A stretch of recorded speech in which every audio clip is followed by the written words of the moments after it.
Hello everyone, welcome back. कैसे हैं आप लोग? आशा करते हैं आप लोग बहुत अच्छे होंगे। डियर स्टूडेंट्स, आज के इस लेक्चर के साथ हम UP polytechnic applied math first के सेकंड चैप्टर की शुरुआत करने वाले हैं, जिस चैप्टर का नाम है डियर स्टूडेंट्स गुणोत्तर श्रेणी अर्थात ज्योमेट्रिक प्रोग्रेशन।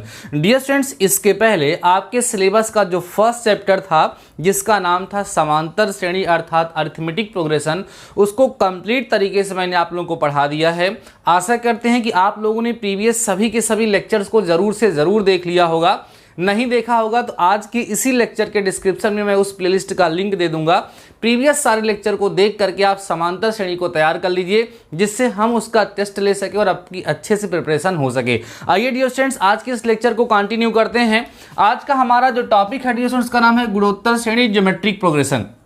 डियर स्टूडेंट्स, अगर आप लोगों ने अरिथमेटिक प्रोग्रेशन अर्थात समांतर श्रेणी को अच्छे से सीखा है, अच्छे से पढ़ा है, तो गुणोत्तर श्रेणी को पढ़ने में आपको बिल्कुल समस्या नहीं होगी, बहुत ही ज़्यादा आसान होगा। आइए एक बार थोड़ा सा रिकॉल करते हैं कि समांतर श्रेणी में मैंने आप लोगों को क्या क्या पढ़ाया था, क्योंकि उसी से कनेक्ट होकर के हम लोग गुणोत्तर श्रेणी में डिस्कस करेंगे। याद कीजिए डियर स्टूडेंट्स, हमने जब फर्स्ट लेक्चर आपको प्रोवाइड कराया था समांतर श्रेणी का, तो उस लेक्चर में डियर स्टूडेंट्स लेक्चर बहुत ही इंपॉर्टेंट है। आज गुणोत्तर श्रेणी की शुरुआत हो रही है, तो आज का लेक्चर जो है वो सबसे ज़्यादा इंपॉर्टेंट है, इसलिए इस लेक्चर को जरूर से जरूर पूरा देखिएगा, जिससे आगे वाले लेक्चर्स में आपको प्रॉब्लम ना हो। जब मैं समांतर श्रेणी आपको पढ़ा रहा था डियर स्टूडेंट्स, तो वहां पर हमने सबसे पहले आपको बताया था कि समांतर श्रेणी क्या होती है।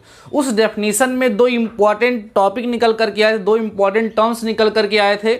एक का नाम था प्रथम पद और एक का नाम था सार्वांतर। और वहां मैंने बोला था डियर स्टूडेंट्स कि अगर हमें किसी समांतर श्रेणी का प्रथम पद और सार्वांतर पता है, तो हम उस समांतर श्रेणी के बारे में सब कुछ बता सकते हैं। और उसके बिहाफ पर हम लोगों ने कुछ टॉपिक डिस्कस किए थे। फिर आपको पढ़ाया गया था समांतर श्रेणी का यनवा पद, फिर यन पदों का योगफल, उसके बाद समांतर माध्य। यही मेन टॉपिक थे जो हम लोगों ने समांतर श्रेणी में पढ़ा था। अब उसी से कनेक्टेड है डियर स्टूडेंट्स गुणोत्तर श्रेणी। गुणोत्तर श्रेणी में हम लोग सबसे पहले डिस्कस करेंगे गुणोत्तर श्रेणी क्या होती है, ज्योमेट्रिक प्रोग्रेशन क्या होती है। इसमें प्रथम पद होता है, इसमें सार्वांतर की जगह सार्वानुपात होता है, हम लोग डिस्कस करेंगे।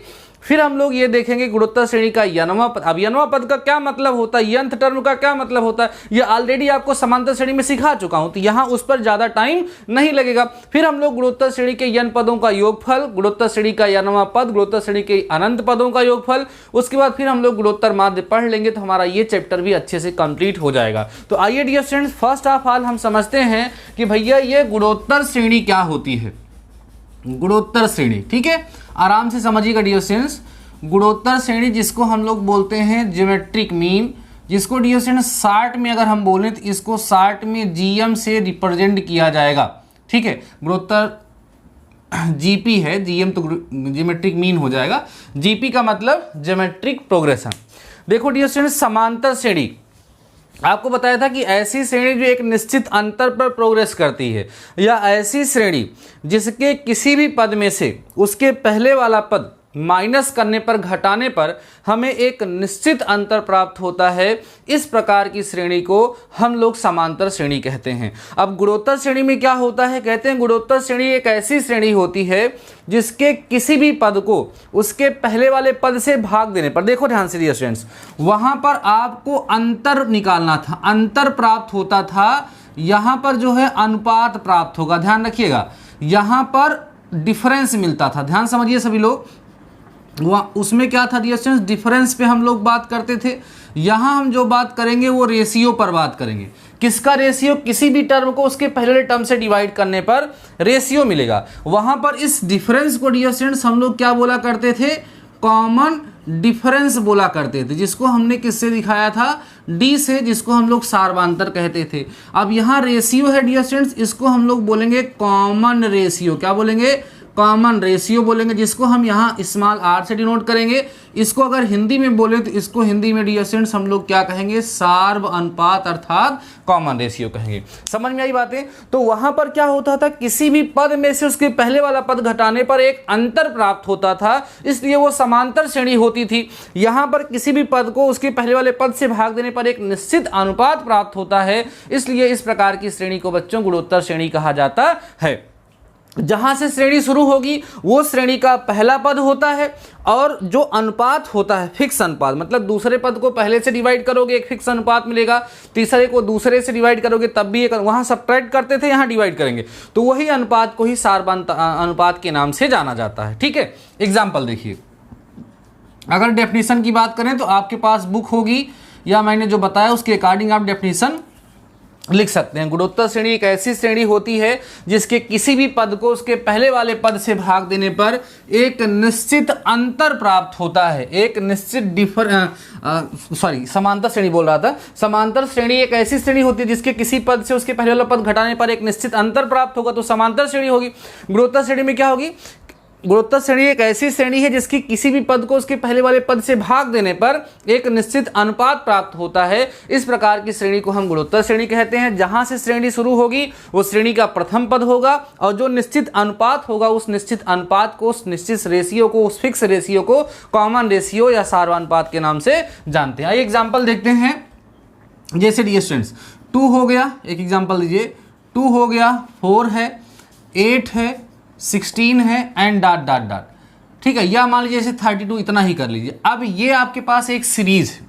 यहाँ पर देखिए ये फर्स्ट टर्म है T1, ये T2 है, ये T3 है, ये T4 है, ये T5 है ना।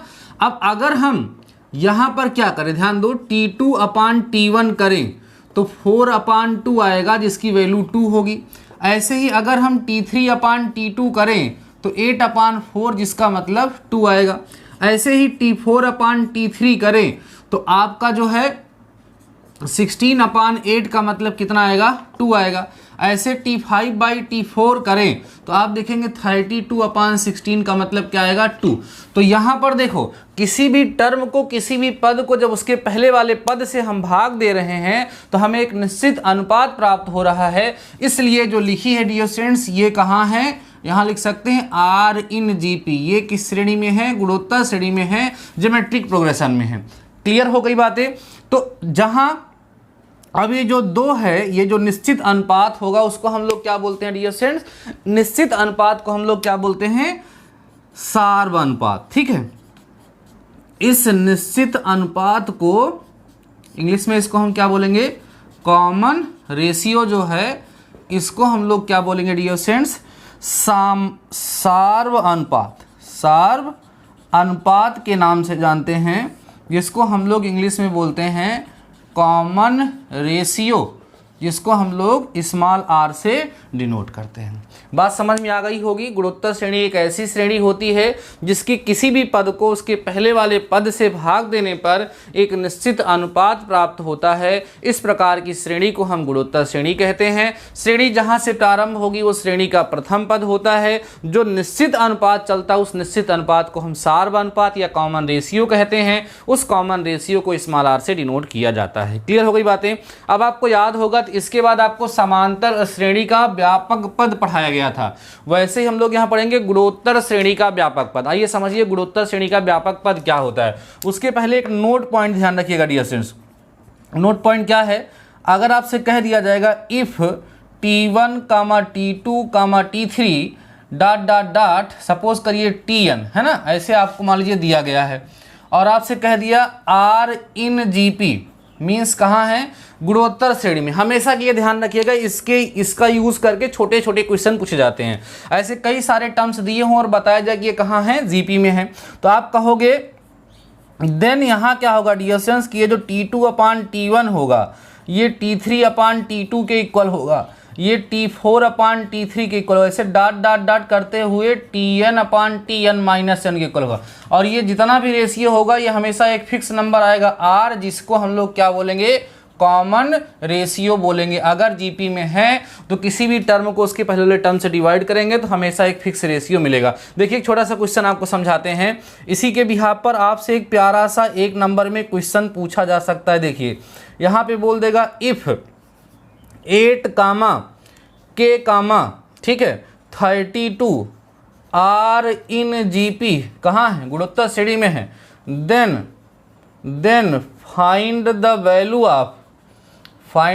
Value of k. एक प्यारा सा क्वेश्चन क्या कहा जा रहा है कि इफ 8k32, ये सब कहाँ है डियर स्टूडेंट्स, ये जीपी में है, तो हमें इस k की वैल्यू फाइंड करनी है। तो देखिए कैसे सॉल्व करेंगे, आप देखिए ध्यान से, आप यहाँ बोलेंगे since above are in GP, above are in GP, ये किस में है, गुणोत्तर श्रेणी में है, इसलिए दूसरे को पहले से भाग दे दो या तीसरे को दूसरे से भाग दे दो, अनुपात समान आएगा। क्रॉस मल्टीप्लाई करेंगे तो k स्क्वायर आएगा इज इक्वल टू, इसको करिए इधर मल्टीप्लाई डियर स्टूडेंट्स, 8 दूना 16, 8 त्रिका 24, 1 25, 256 आएगा। This implies that k equal to under root 256, तो k इक्वल टू आप देखेंगे तो 16 आ जाएगा। इसका मतलब k की जो वैल्यू होगी वो 16 होगी। अब ये जो क्वेश्चन मैंने आपको सॉल्व कराया डियर स्टूडेंट्स, ये क्वेश्चन आपके एग्जाम में 1 नंबर में पूछा जा सकता है। कितने नंबर में, 1 नंबर में। ये किसके बिहाफ पर था, जो ज्योमेट्रिक प्रोग्रेशन गुणोत्तर श्रेणी की जो प्यारी सी डेफिनेशन आपको बताई गई है, इसी डेफिनेशन के बिहाफ पर एक छोटा सा क्वेश्चन हम लोगों से पूछा जा सकता है, इसको आप लोग ध्यान रखिएगा। आइए डियर स्टूडेंट्स चलते हैं अपने नेक्स्ट टॉपिक की तरफ, जिसका नाम है गुणोत्तर श्रेणी का व्यापक पद। आपको पता है हम बोला करते थे कि समांतर श्रेणी के अगर प्रथम पद और सार्वंतर पता है तो आप समांतर श्रेणी के पूरे खानदान के बारे में बता सकते हैं। उसी प्रकार से मैं गुणोत्तर श्रेणी के बारे में आप लोगों से कह रहा हूं कि अगर आपको गुणोत्तर श्रेणी का प्रथम पद और सार्व अनुपात मिल गया तो आप इसके बारे में सब कुछ, अर्थात इसके पूरे खानदान के बारे में बता सकते हैं। इस चीज को ध्यान रखिएगा। वहां पर मेन टर्म्स क्या थे समांतर श्रेणी में, प्रथम पद और सार्वांतर। गुणोत्तर श्रेणी में क्या होंगे मेन टर्म्स, प्रथम पद और सार्व अनुपात। सारा काम इसी के भरोसे चलेगा, इसी के अकॉर्डिंग सब कुछ चलेगा। ठीक है, आइए अगले टॉपिक पे चलते हैं, वह डिस्टेंस गुणोत्तर श्रेणी का व्यापक पद। ध्यान समझिएगा, गुणोत्तर श्रेणी का व्यापक पद है ना, जिसको हम लोग बोलेंगे इंग्लिश में जनरल टर्म ऑफ जीपी।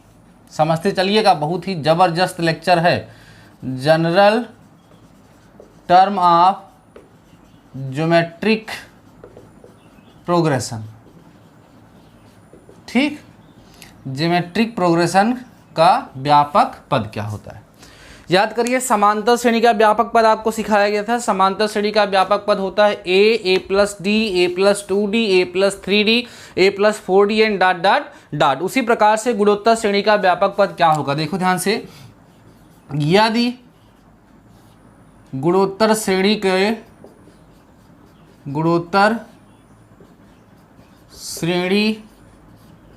का प्रथम पद a तथा सार्व अनुपात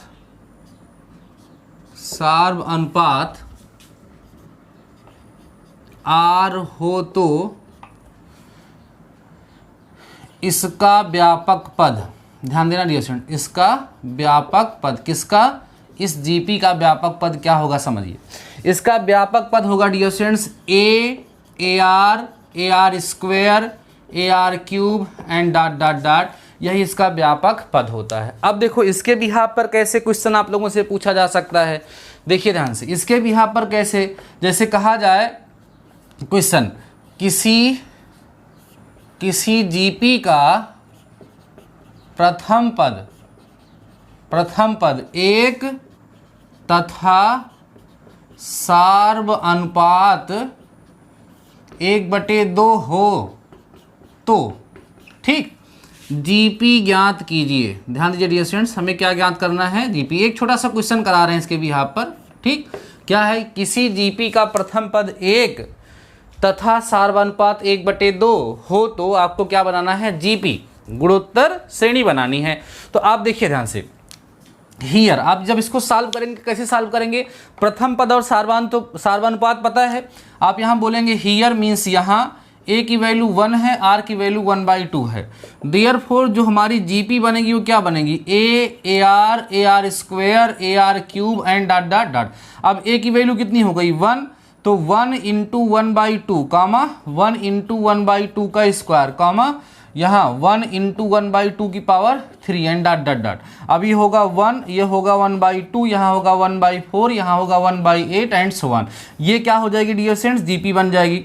तो आपको स्पष्ट हो गया होगा कि अगर हमें किसी समांतर श्रेणी का प्रथम पद और सार्व अनुपात पता होगा तो हम किस तरीके से उस गुणोत्तर श्रेणी को, बार बार मेरे मुंह से कभी कभी समांतर श्रेणी निकल जाएगा तो आप समझते चलिएगा, ठीक है, क्योंकि कई दिनों से समांतर श्रेणी आपको पढ़ा रहे तो निकल जाता है।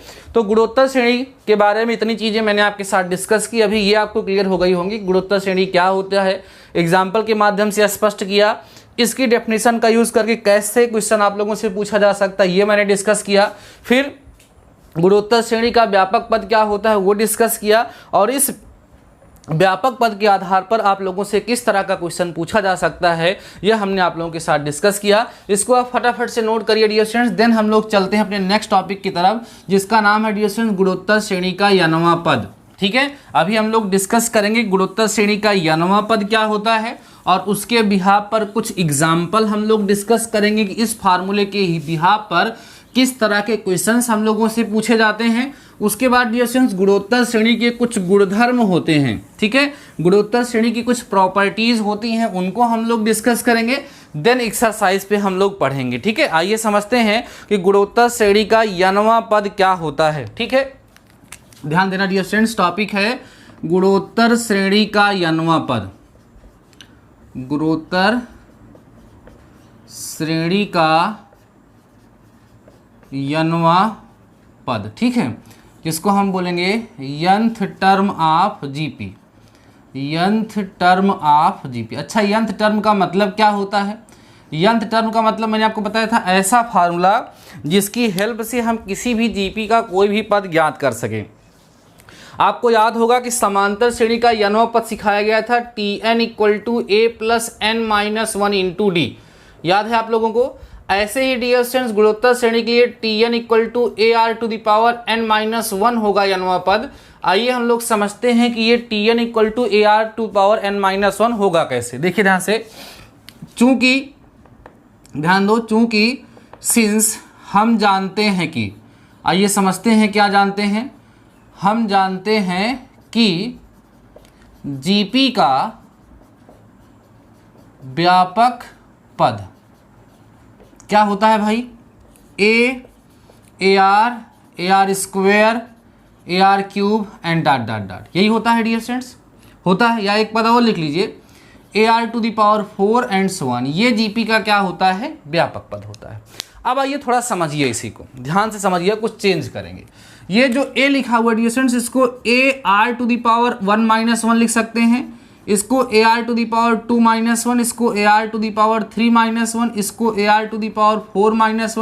इसको ar⁴ हम लोग लिख सकते हैं।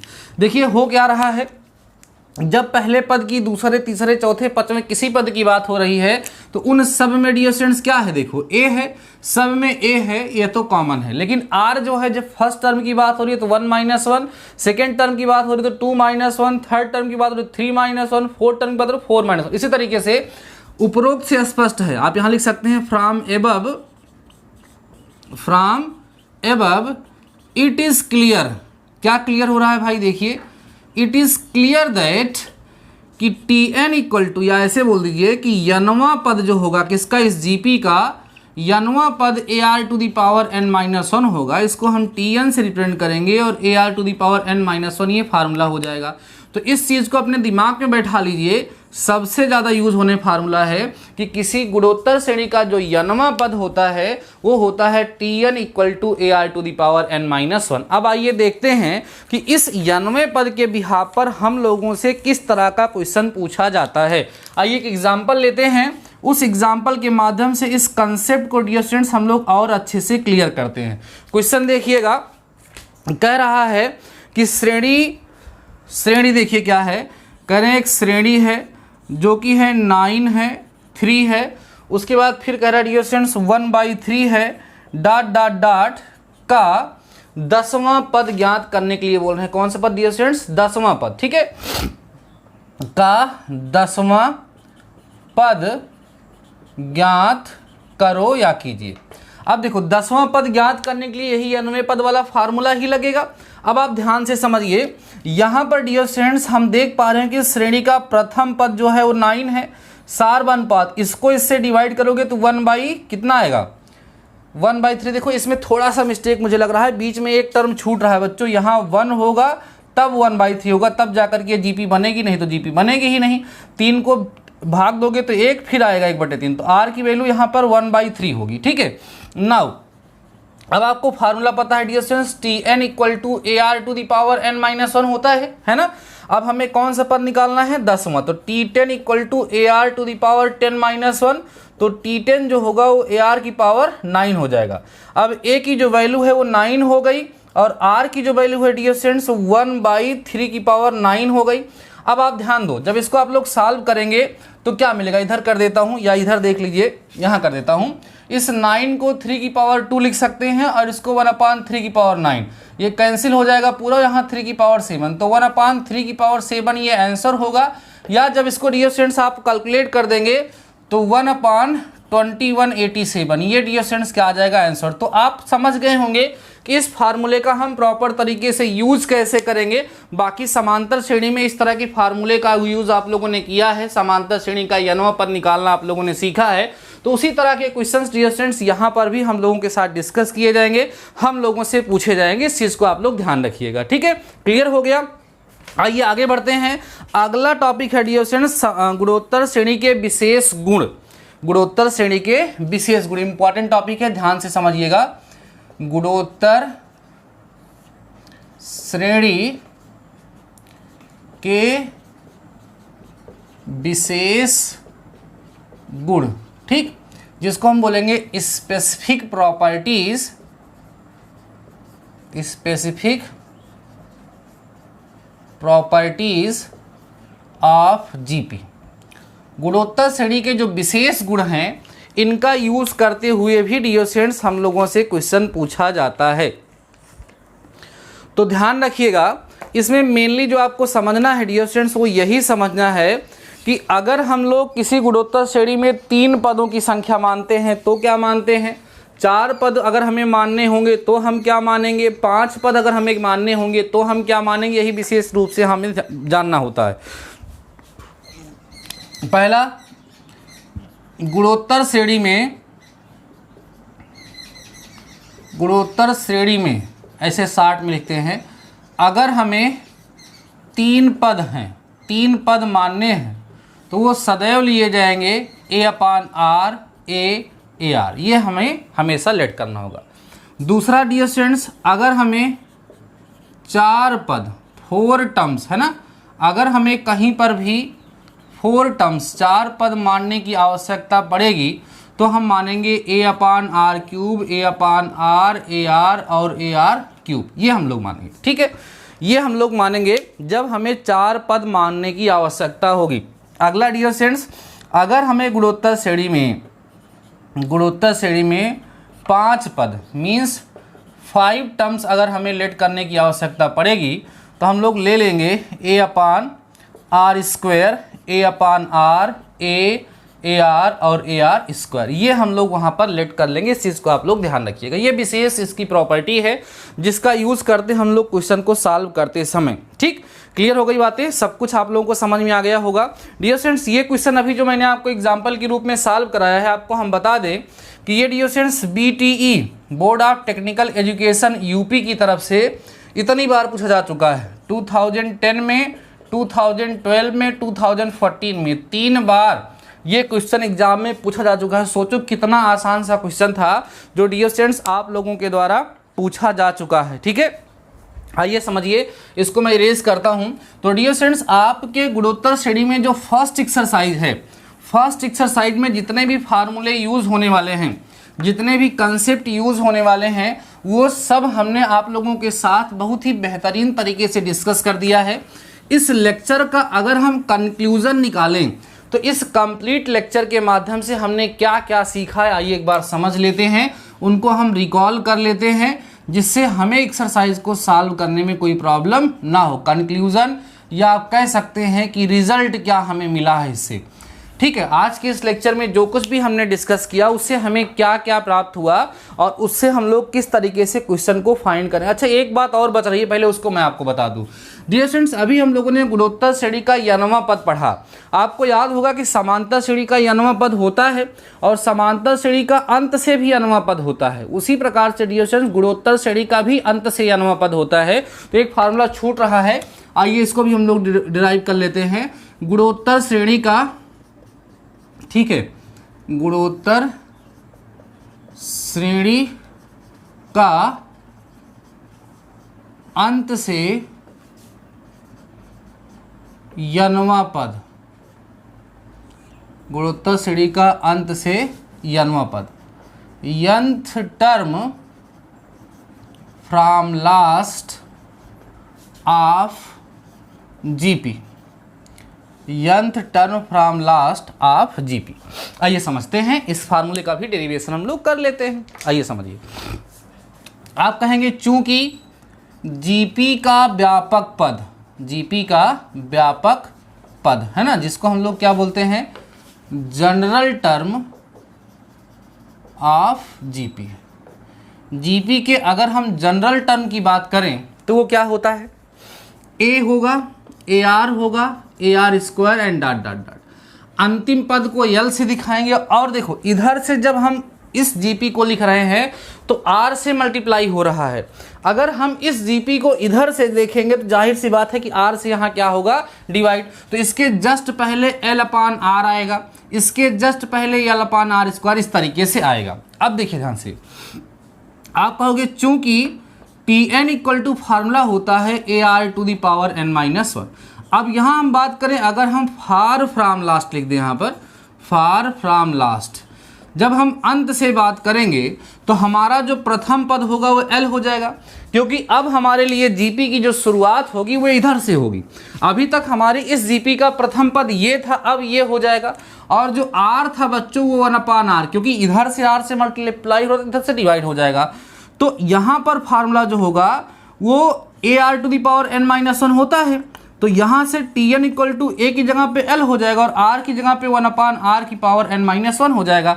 तो टी एन इक्वल टू मिल जाएगा l/r to the power n minus 1। ये होता है गुणोत्तर श्रेणी के अंत से n वां पद को ज्ञात करने का तरीका।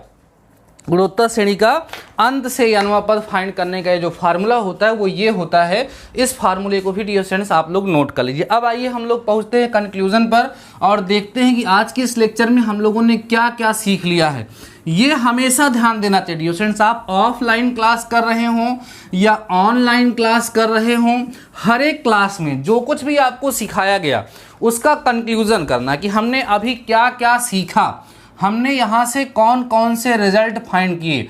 जब उसको हम लोग थोड़ा सा रिवाइज कर लेते हैं, सारी बातें हमारे दिमाग में फिट हो जाती हैं, जिससे आगे चल के हमें समस्या नहीं होती है। तो सबसे पहले डियर स्टूडेंट्स, हमने आपको देखो, हम लोग पढ़ क्या रहे थे, जीपी शार्ट में हम बोलते हैं, इसको हम बोलते हैं गुणोत्तर श्रेणी, ज्योमेट्रिक प्रोग्रेशन। इसमें सबसे पहला टॉपिक हम लोगों ने पढ़ा डेफिनीशन। क्या पढ़ा डियर स्टूडेंट्स, डेफिनीशन। ऐसे आप लोग भी लिखा करिए, रिवाइज किया करिए। डेफिनीशन, परिभाषा जिसको हम लोग कहते हैं। इसमें हम लोगों ने गुणोत्तर श्रेणी की परिभाषा सीखी।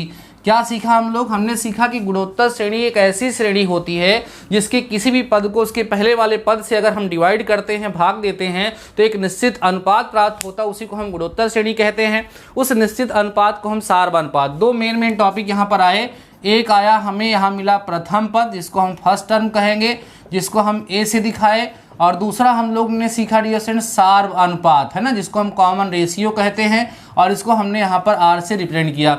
सेकेंड टॉपिक पे हम आए तो हम पढ़े जीपी का व्यापक पद, ठीक है, जीपी का व्यापक पद। इस जीपी का जनरल टर्म क्या होता है ना, जनरल टर्म ऑफ जीपी। तो आपने यहाँ पर देखा कि होता है A r square, a r cube, है ना, डॉट डॉट डॉट। ये गुणोत्तर श्रेणी का क्या था, व्यापक पद था। ये हम लोगों ने डिस्कस किया। उसके बाद फिर हम लोगों ने पढ़ा डियर स्टूडेंट्स जीपी का n वां पद, nth टर्म ऑफ जीपी। ध्यान दो, nth टर्म ऑफ जीपी हमने पढ़ा, जो कि था Tn इक्वल टू AR⁴ इस फार्मूले का हमने डेरिवेशन किया और इसका यूज़ करते हुए हम लोगों ने एक सिंपल सी प्रॉब्लम भी सॉल्व करी, आपको समझ आया होगा। फिर हमने आपको बताया properties of GP, properties of GP, गुणोत्तर श्रेणी की कुछ स्पेशल प्रॉपर्टीज हमने आपके साथ डिस्कस करा। उसके बाद फिर आपको बताया गया nth term from last of GP, जिसका फार्मूला था Tn इक्वल टू L/R⁴ ये सारे टॉपिक्स हम लोगों ने डियर स्टूडेंट्स सीखे हैं आज की इस लेक्चर में। आशा करते हैं कि सारे के सारे टॉपिक्स आपको बहुत ही बेहतरीन तरीके से समझ में आ गए होंगे। सारे टॉपिक, सारे कंसेप्ट अच्छे से आप लोगों को क्लियर हो गया होगा। अगर आपको किसी प्रकार की कोई डाउट है, किसी प्रकार की कोई समस्या है, तो आप लेक्चर के कमेंट सेक्शन में कमेंट करके मेरे साथ जरूर शेयर कर सकते हैं। अगर आपको लेक्चर पसंद आया डियर स्टूडेंट्स, तो आप अपने दोस्तों के साथ इस लेक्चर को जरूर शेयर करिए। और अभी तक अगर आप लोगों ने अपना टेलीग्राम चैनल ज्वाइन नहीं किया है, जो कि DD मैथमेटिकल सॉल्यूशन के नाम से है, तो आज के इस लेक्चर में उसका लिंक मिलेगा। साथ ही साथ उस लिंक से ना अगर आप पहुंच पाए तो आप टेलीग्राम पे सर्च भी कर सकते हैं DD मैथमेटिकल सॉल्यूशन, वहां से भी जाकर के आप टेलीग्राम चैनल को ज्वाइन कर सकते हैं। बाकी डियर स्टूडेंट्स, आज के इस लेक्चर में बस इतना ही। मिलते हैं नेक्स्ट लेक्चर के साथ, तब तक लिए शानदार रहिए और पढ़ते रहिए।